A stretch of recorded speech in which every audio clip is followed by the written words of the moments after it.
Balit nang binulgar ito ni Amy Marcos, according to Senator Amy, ay hindi na daw matutuloy muna si Martin Tambaluslos na maging star and VIP witness ni Tuta Soto na kumpari niya.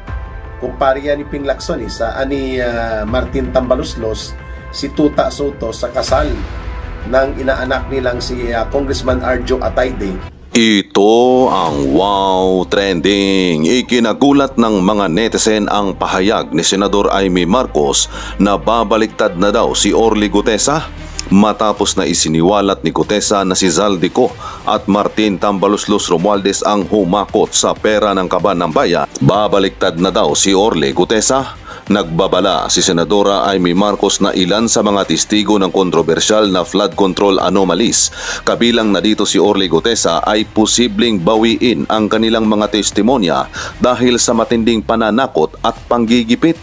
Ayon kay Senador Amy Marcos na isa-isa yan, kasama si Orly Gutesa na biglang babaliktad dahil pinipressure, tinakot ang pamilya, halos tinutukan ang asawa at anak. Dagdag pa nga ni Senador Amy Marcos na may mga taong may personal knowledge at matapang na naglahad ng katotohanan, ngunit ngayon ay pinipilit umanong patahimikin. Hindi tama itong gawain na ito, diin pa ni Senador Amy Marcos. Ibinunyag din niya na si dating House Speaker Martin Tambaluslos Romualdez umano ang VIP witness na tinutukoy ni Senador Ping Lacson, ngunit hindi na dadalo sa susunod na pagdinig ng Senate Blue Ribbon Committee sa Nobyembre 14. Kaya bilang aksyon ng mga netizen, isang malawakang rally ang gagawin sa iba't ibang grupo, kabilang na dito ang Iglesia ni Cristo. Pero sa pahayag ni DILG Secretary John B. Cremulya na huhulihin ang destabilizer sa INC rally, anya aarestuhin namin, binanatan ito ni Attorney Rowena Guanzon. Attorney Guanzon, tinawag na pananakot ang distab plot issue ng Malacanang. Hinimok ang publiko na huwag matakot at lumahok sa malawakang kilos protesta ng INC laban sa korupsyon sa ilalim ng Administrasyong Marcos Jr. Ayon pa nga sa mga netizen sa kanilang komento na minsan kapag pamilya ang nasa peligro, nawawalan ng lakas ilaban, maintindihan natin, kaya lang hahayaan na lang ganitong kalakaran. Pagtatawanan tayo ng mga malayang nagnanakaw na to sawa, ayoko nang manirahan sa Pilipinas. Gutesa, kung totoo ang balita at sinabi ni Senador Amy Marcos na i-retract mo yung apidapit mo, yan bang klaseng sundalo na tatakutin lang, aatras na kaagad? You should stand. Your statement, mahina kang marino kung totoo man yan. Siyempre, anong laban ni Gutesa sa mga bayarang highest rank niya, not unless manindigan ng mga matitinong Marines para sa katotohanan? Sabi niyo, Senador Amy Marcos, babaliktad kahit bumaliktad siya. Nakatatak na yan sa mga taong bayan. Ibig sabihin yan, tinakot siya at ang pamilya niya. Si BBM, Martin Romualdez, Boying, tinakot. Wala din akong tiwala kay Senador Amy Marcos kasi kahit anong mangyari kapatid niya, si BBM, may hangganan din kayong nakikita na rininig. Tayo ng Diyos. Bakit ka matatakot sa mga iyan? Sa Diyos ka matakot. Kung ang pagsasabi ng katotohanan ang makakatulong sa bansa, wagi ka sa bayan, lalo na sa Diyos. Pag magtiwala ka sa Diyos, di ka mabibigo. Bumaliktad man ang mga witness against corruption dahil tinakot sila. Ang maganda na sabi na nila kung sino-sino ang mga korap at ang mahalaga, alam na ng taong bayan. Huwag kang bumaliktad, Sergeant Gutesa. Maawa ka sa taong bayan. Ikaw ang pag-asa.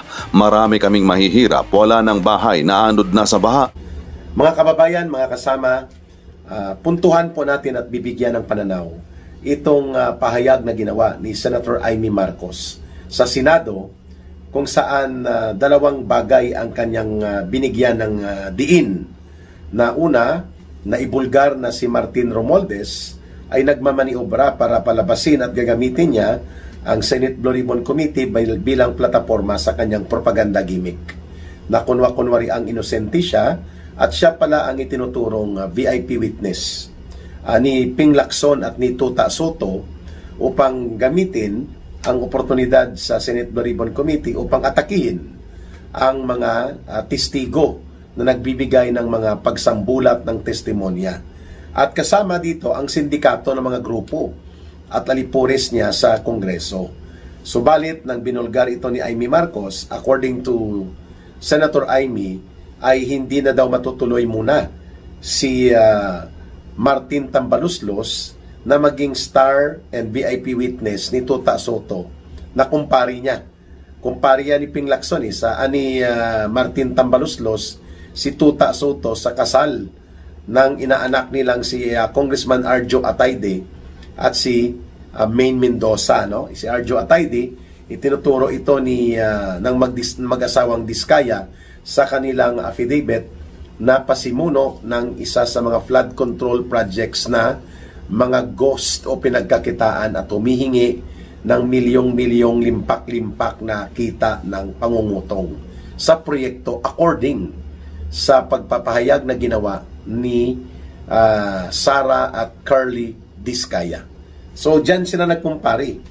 Bakit binanggit ni Senator Amy Marcos itong pagsisiwalat ng kalukuhan ni Martin Tambaloslos na magpa-witness-witness sa Senate Blue Ribbon Committee? Sapagkat ito ay isang diskarte ng maniobra ng propaganda gimmick upang mabigyan siya ng plataforma na kunwari ay ipakita niya ang kanyang kagustuhan na linisin ang gobyerno. Ugok, ikaw nga ang pasimunong kriminal na itinuturo bilang mastermind according to the revelations and according to actual circumstances. Walang ibang pasimuno kung bakit nagkaroon ng mahigit 1 trilyon pesos na pandarambong sa flood control projects and many more na hindi pa nabubuksan dahil ikaw ang arkitekto nito para gamitin ang pondo ng gobyerno at lustahin ito at kurakutin ninyo kasama ang pinsan mo na si Marcos. Hindi lang ito isang pagkakataon at pagkakamali nila Saldico at ng mga taga DPWH at ng mga taga ibang pang congressman like sila Garjola at sila Dalipi, itong mga sindikato na kasabwat mo. Ito ay isang sinadya, premeditated, pinaghandaan nyo.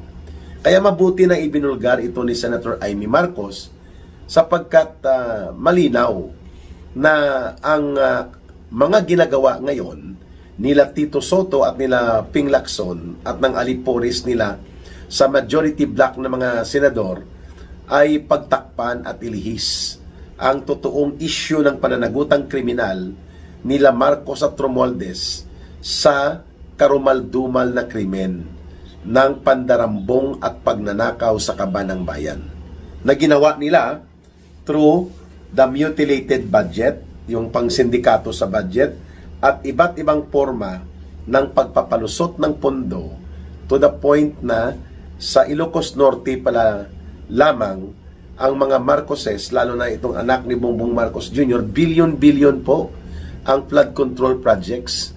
At may tinuturo si Governor Chavit Singson na out of the 31 billion pesos na kinontrata ng mga Diskaya for 2024 and 2025 sa Ilocos Norte, mga 8 billion ang napunta na SOP kay Sandro Marcos. According kay Governor Chavit Singson na revelation. At ito ay pagpapatunay kung bakit kailangan ni Marcos at nila Romualdez na magkaroon ng mga special agents that will use the powers in the Senate at sa House of Representatives. Kontrolado naman nila si Speaker Budget D. At nandyan pa mga aliporis nila Tambaloslos sa House of Representatives na may panibago silang recruit. Itong ex-komunista na si Terry Ridon na asong ulol na umaatake ngayon sa mga Duterte upang idugtong ang iskandalo ng pandarambong ni Marcos at ibubunton ang sisi sa mga Duterte. Sa Senado, kailangan po nila si Ping Lacson at si Tuta Soto upang magkaroon sila ng tagapagtanggol. Kaya pinalitan si Senator Marcoleta at tinanggal si Chis Escudero at nag-realignment ng majority of senators dahil minaniobra lahat yan nila Marcos at Romualdez. At ang special agents nila sa Kongreso o sa Senado, si Tuta Soto tsaka si Ping Lacson. Yun ang totoo po mga kababayan. Kaya nga, itong pag-witness-witnessan sana ni Martin Tambaloslos at pati na mga aliporis niyang sindikato dyan sa loob ng Kongreso, ang pasimuno niyan si Tuta Soto at si Ping Lacson para magkaroon sila ng pagkakataon na durugin nila ang mga testimonya ng mga nireveal o ibinunyag ng mag-asawang Diskaya at iba pa na mga testigo, kasama po ang pagdurog sa testimonya nitong si Sergeant Gutesa. Ayan. Pangalawang pag-usapan at bibigyan natin ng punto analysis, itong inexpose ni Senator Amy Marcos na pananakot at mga intimidasyon at panggigipit kay Sergeant Gutesa at sa kanyang pamilya.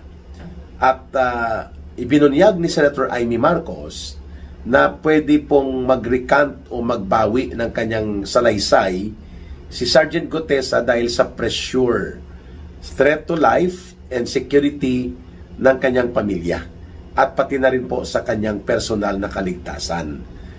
If this expose coming from Senator Amy Marcos ay ginawa niya kahit na ito ay magkaroon ng negatibong implikasyon sa gobyerno ng kanyang kapatid, ibig sabihin po mabigat ang dahilan ng mga pangyayari na pwedeng maghantong o tumungo sa pag-atras ni Sergeant Gutesa. Sapagkat nakita natin kung paano naging bias ang pagtrato laban sa kanya nila Tuta Soto at nila Ping Lacson, no? Inaatake nila pati yung notarial signature, yung mga inconsistency daw sa kanyang pahayag, at yung pagiging under the handling ni Congressman Mike Defensor at ni Senator Marcoleta. Instead na bigyang objective na pagtingin nila Lacson at nila Tuta Soto ang pahayag ni Sergeant Gutesa, ang kanyang pagkatao ang inatake. Tinira ang kanyang background, tinira ang kanyang mga record, at ngayon ay pinapalabas na parang may nagpupundo at may nagmamanage o may nag-handle kay Sergeant Gutesa. Those are the line of allegations na ini-insinuate nila Tuta Soto at nila Ping Lacson. At syempre, mayroon ng pressure sa Armed Forces of the Philippines na pigilan o imaniobra ang paglalahad ng iba pang mga iskandalo laban kay Martin Romualdez at kay Saldico, sapagkat dudugtong na ito kay Marcos ang gagawin ni Gutesa. Siya po ang nagturo ng koneksyon kung papaano hinahakot ang mga pera mula doon sa lugar ni Saldico sa Horizon Super Condominium sa BGC Shangri-La. Dinadala nila ang iba doon sa at tinatago sa budiga na mansyon na naging budiga lang ni Saldico sa limpak-limpak na bilyong-bilyong pera sa Valle Verde. Ang iba mula doon sa Horizon, i-deliver nila or minsan mula sa Valle Verde papunta sa number 42 McKinley Road.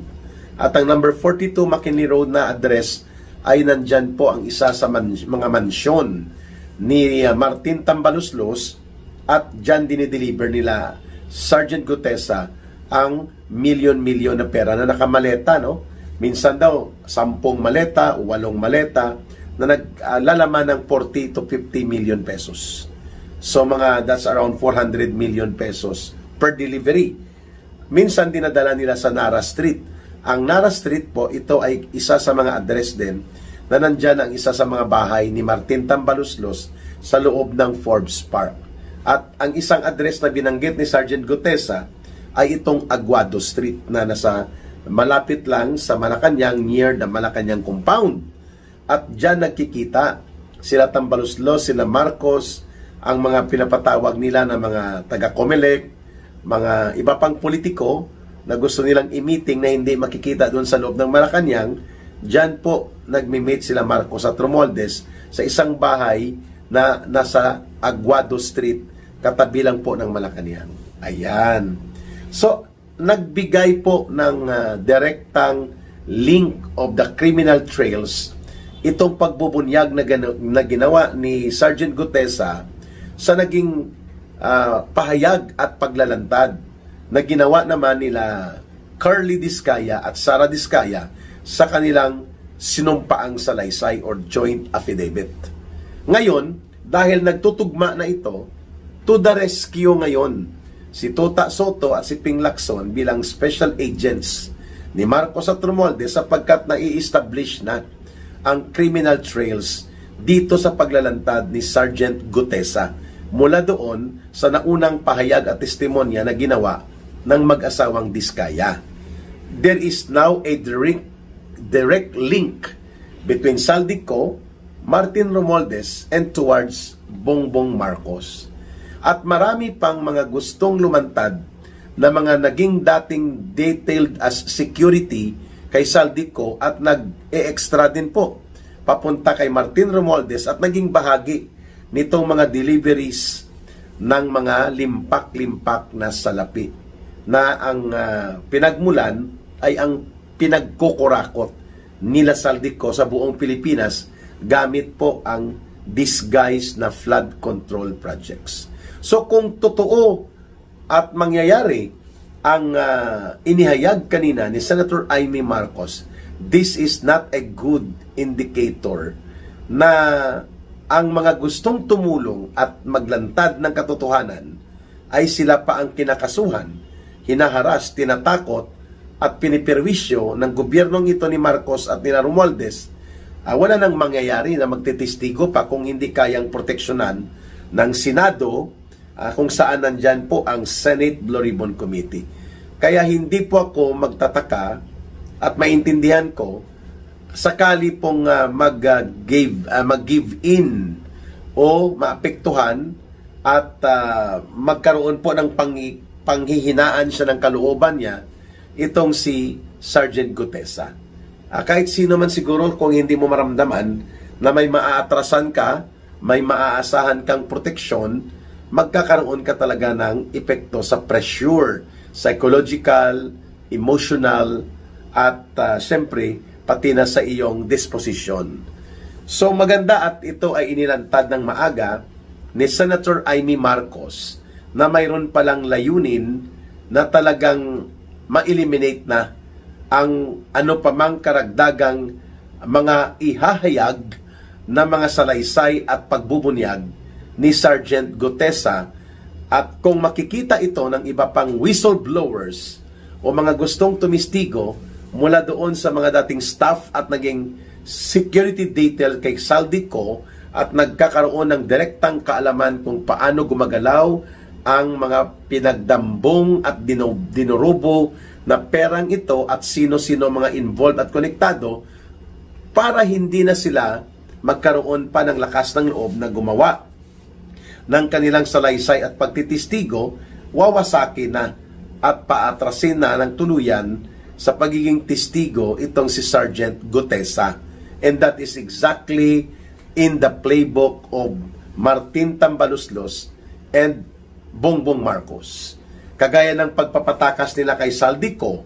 Kaya nga si Saldico, delikado ito, mamamatay ito kapag bumalik ng Pilipinas dahil siya ang budigero at bangkero, taga-katay, taga-kamada, at taga-pagpagalaw kung paano ikatay-katayin at partida-partidahin ang mga bilyon-bilyon na mga pundong ito. To the point na kailangan pang ang kanyang mansyon sa Valle Verde ay i-convert na budigahan ng mga dinambong at kinurakot na pera sa dami ng pera. Sabi ni Engineer Alcantara sa nailabas na balita mula doon sa interim report na ginawa ng ICI, nasaksihan mismo nitong Engineer Alcantara ng Bulacan District Engineering Office kung papaano dinideliver doon sa mansyon ang karton-karton at mali-malitang mga limpak-limpak na cash. Mantakin mo, mansyon sa Valle Verde ang naging budigahan nila Marcos at nila Romualdez at itong si Saldico ang kanilang bangkero at budigero. Kaya pinatakas talaga nila ito. At dahil kung madugtungan ito at baka tumuga at bumaliktad ang kanyang mga nais protektahan ay gusto niya ng ilantad out of conscience at ng kanyang kahihiyan ng pamilya niya, aba delikado si Marcos at si Romualdez. Kaya ura mismo pinatakas nila at pinatago. Pero protected. Nailabas na ang mga pera at ari-arian at naprotektahan na ang dinambong na pera mula sa kaban ng bayan basta tumakas lang siya. Ang pangalawang pinatakas, itong si Manny Bunuan, dating DPWH Secretary ni Marcos for almost 3 years. At ito ngayon itinuturo na talagang conscious. Alam niya ang mga ginagawang kalokohan at pagnanakaw, subalit ito ay pinayagan niya sapagkat nakikinabang din siya. Isa sa mga barkada niya sa pangungontrata or koneksyon sa mga kontraktor na malalaki, itong si Congressman Garjola na nagre-represent di umano ng party list ng mga construction workers, pero hindi naman ito para sa construction workers. Ang kanyang party list ginamit niya bilang entry point sa loob ng Kongreso para makapagbili, maniobra at makapagbenta ng mga infra projects na pinagkakakitaan niya. Yan ang ibinulgar sa kanya ng Billionaire News Online. Na si Garjola ay super ang kanyang kayamanang dinurubo mula sa diskarte at modus operandi na pagbebenta ng mga proyekto, infra projects at paggalaw ng mga pundo, at ito ang ginagawa din ni Saldico. Maliban na nakikinabang sila direkta sa bilyon-bilyon na ninanakaw mula sa mga proyektong ito, sila din po ang nagpapaikot ng mga pera para makakuha ng porsyento at ng kanilang kita si Marcos, si Romualdez, ang anak ni Marcos at ang party list group ni Romualdez pati pamilya niya.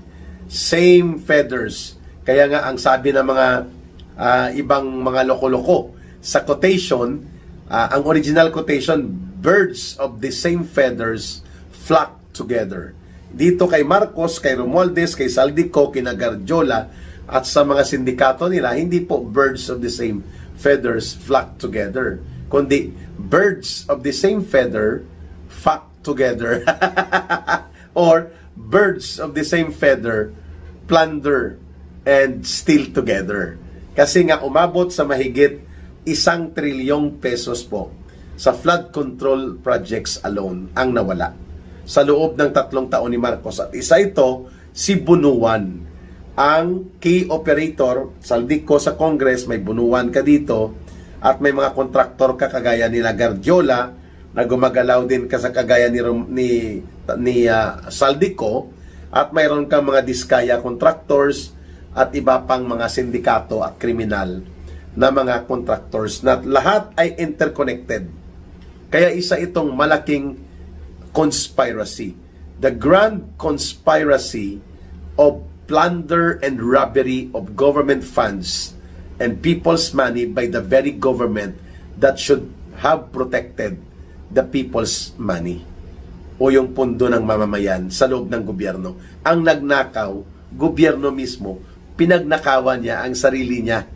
Yan pong ginawa nila Marcos at nila Romualdez.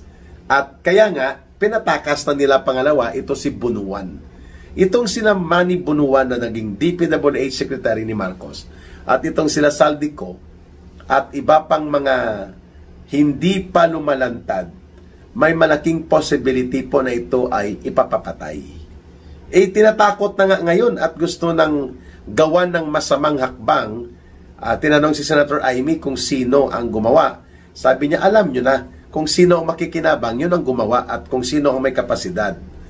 Siyempre, ang pinakamalapit mong suspect dyan, si Marcos Jr. saka si Martin Romualdez at sila Saldico, because they can fund and provide resources para mag-hire ng mga assassins or mga killers.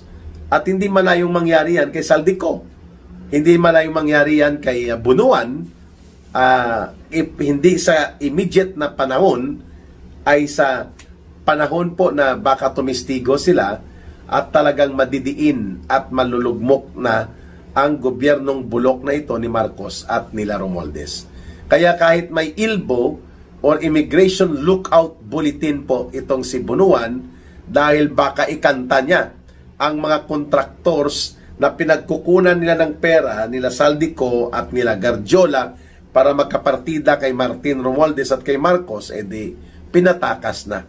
Because there were reports unconfirmed, no? Hindi kinonfirm, pero mukhang may katotohanan na lumalambot na itong si Bunuan at baka kumanta na.